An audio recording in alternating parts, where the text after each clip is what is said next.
सकु के बनाएको यो? यो उस गरेको गुड बिल्लाको के हजुरहरु सबैजनालाई नमस्ते।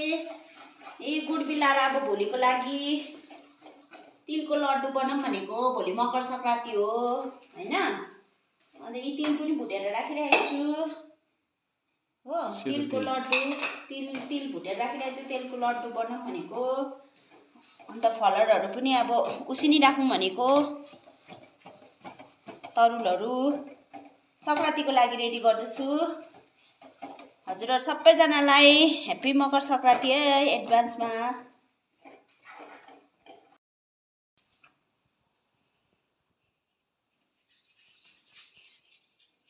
छिटो छिटो डल्लो पार्नुपर्छ, फेरि तातो भएर सक्दैन कि। चिसो भएर सेट भइहाल्छ हो। चिसो भइसक्यो। वाह, दही भएछ त है। पत्थर रस्तको पत्थर भन्थे हामीले चाहिँ केटाकेटी हुँदाखेरि। हजुरहरुले चाहिँ के भन्नुहुन्छ यसलाई? रस्तको पत्थर भन्नुहुन्छ कि के भन्नुहुन्छ? यस्तो साह्रो पर्छ यो त, तातो हुन्छ कि भन्नु।